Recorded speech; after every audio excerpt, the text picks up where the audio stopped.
I want to say without fear of contradiction that President Ruto is trying to kill multi-party. President Ruto is trying to kill multi-party. The way Kenyatta won and Moi killed multi-party is the same way that President Ruto is trying to kill multi-party.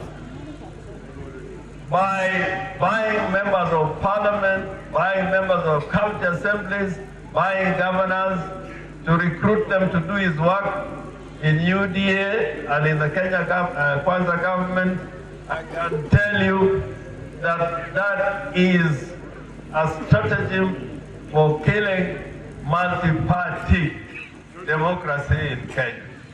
If you look at the political parties' funds, which was going to political parties, major political parties like ODM, the fraction that ODM is getting compared to what ODM was getting under the Jubilee government and under the NAC government or under the Grand Coalition government, it is a clear signal that President Ruto would rather have a one-party state.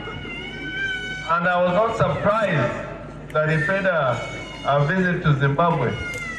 And in Zimbabwe, you know how that ZANU-PF, which Kamami and myself, we know a lot about ZANU-PF.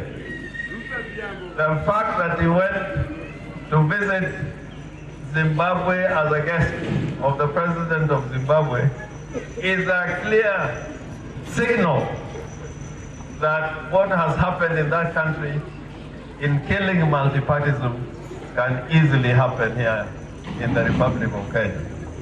The other thing that is doing of killing our constitutional order is by delaying remittances to the counties. The counties are not getting their money in time. Like as we speak, most counties have not received money for February, March, April, and when that money will come, it'll be at the end of the financial year. That is how Kenyatta killed regionalism, Majimbo, by denying funds. So I agree with Honorable Ruto Dinga when she says that President Ruto is killing devolution. If money cannot go to the counties at the time when the money should come to the counties, it is a clear strategy for killing devolution. And devolution is also killing by usurping